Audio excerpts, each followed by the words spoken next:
kiri muto kinye saison yo ya mbere muri Primus League Burundi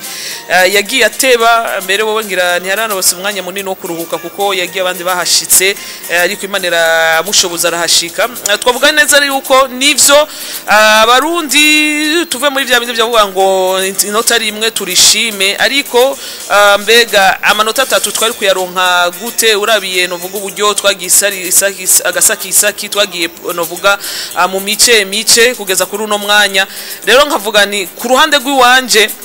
ivyaraye bibaye ku mugwi serukira gihugu na numwe atabona neza yuko ahubwo intamba mu rugamba kubona ahubwo zitaraye zitsinzwe niyo mahigo twovuga yuko twaraye dukoze sino urabije uburyo Kenya yashise kare baramara hawe imisi nk'itatu bari mu gihugu ca Malawi Burundi ravyibuka yuko twagiye hasigaye umunsi umwe kugira ngo urukino turukine ivyo vyose rero turavuga ati imyiteguro n'ubundi harimo agahaze rero kujya imyiteguro iba myibi cyane ku mugwi serukira gihugu gasanga abagiwe umwanya novuga utameze neza bakiba kagenda nusu ivyo bintu vyose biratuma ayo manota 3 badashobora kuboneka kuko nitubeshanye abakinyi bafise imibiri twambaye mubiri rero ufise nushobora kuterekomanda nkuko ugomba kandi uburuwe bw'amasafari uravye uburyo bashise ya DC bakabura hotel umwanya munini amasare nk'abiri kaja kuryama ivyo vyose twaravuga ati none ibi bintu vyose mu guseruka gihugu wagiye mu bibihe bimeze ukunye two kwitega ikintu kinininya muravyibuka yuko twese ngaha Giranije natanze pronostic twese twavuga tuti birago cyane kubona nibiharuro vya Kenya kuraba kandi amahirwe nivyo effective y'abarundi turayizi turayibona afatiye ku bakinyi bataje Fere nk'umukinyi w'inyuma dusanzwe tumenyereye twaba tuti amahirwe ariko aragabanuka fata yuko rero Fere ntiyaje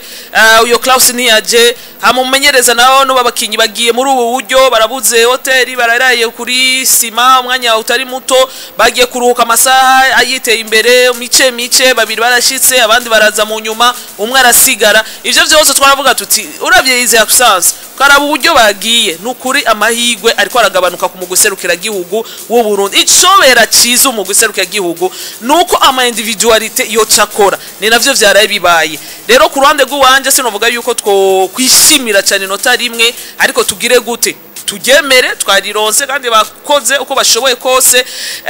uravye urukino ngene nagerageje kuraba novuga ama x-ray y'urukino ngene yagwagera uragenda narabona yuko Burundi bwari bwagerageje kwigwanako naho benshi bagaruka n'ubundi novuga kuri coaching y'umumenyereza bakawashira andute bavuga ati buryo umumenyereza wacu nawe nyene coaching yiwe araho igora cyane ugasanga nk'umukinyi nka Saidoni bazonkiza kumupointa kumukinisha nko kwicenda usanzwe ufise ba Sud Abdallah office novuga bashabalala hajya ugakoresha nk'umukinyi tuzi neza yuko ari umukinyi ashobora gutengeneza hagati kugira ngo atange ya mipira ya nyuma ya za centre za nyuma zishobora kuva mu ibitsindo ivyo vyose rero ati iyo absence bakinyi kugenda nabi ama organisation rukuno harimo agahaze kenshi shirako rero yuko bakinyi bagerageje bwanye n'ubwabo ni nico benshi bagarutse ravyibuka yuko ama message menshi twaronka bati abakinyi dufise kirasa ko umumenyereza wacu Etienne Ndayiragije hari ibintu amaze kutwereka yuko coaching nawe hari akantu kagahaze abakinyi ubwabo bivanye n'uko gwego bagezemwo bonyene bashobora kwibwiriza mu kibuga bakaba bari leader ubwabo bati twe ibyo umumenyereza yatugiye sawa ariko natwe twiyongererezemwo comme d'office ivyo dushaka gushikako rero nibaza ko icara kibaye nta muntu atabibonye ati remplacement ganya yabaye remplacement ari tactique cyane ku ruhande rw'iyo gushiramo Abdul Abdallah naho benshi bavuga bati uno yari kumutanguza hama Saido kazara muhereza iyo mipira Saido kagaruka hamwe dusanzwe tumuza kina hagati kugira ngo akinisha abo bakinyi b'imbere rero nibaza ko nivyo je ku ruhande rw'uwandi ndavuga nahubwo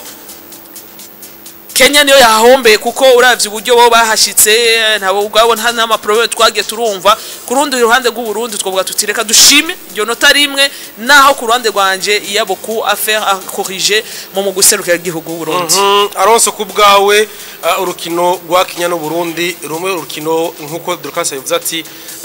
byaboneka yuko imbere urukino les conditions ntizabaye zimwe ndavuga zo kwitegura urukino ukunganya na Kenya ku Burundi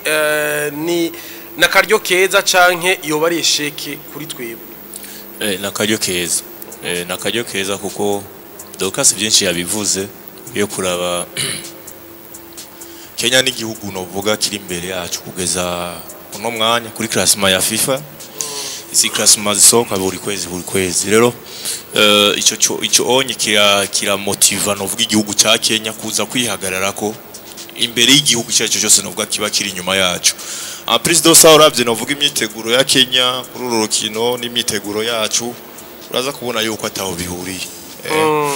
twubwa ahubwo rero navuga ati ni handi nyene mugabi umuntu yavunitse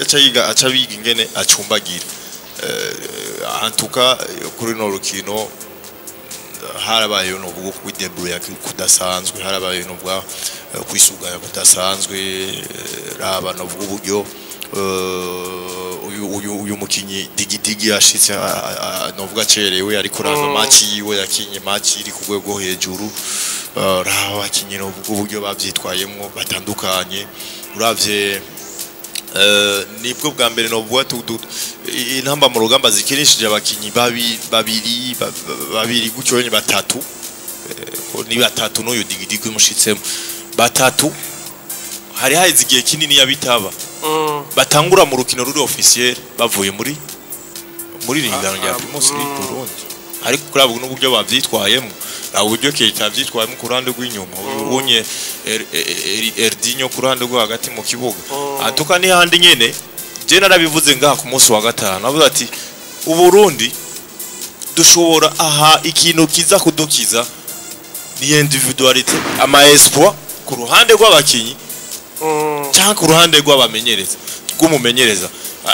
hano habaye novuga akantu ku ruhande rw'umukinyi Sud Abdallah ubwa mbere novuga yitwaye neza nk'uramwibuka novuga kuri match ya Gambia atsinda igitsindo novuga ca cinsinzi kuri bitsindo bitatu twaronse kuri kiriya gihugu uravye igitsindo yatsinze novuga mu misegonde ya nyuma ni igitsindo novuga ciza cyane gose raba uburyo novuga yinjiye muri urukino mu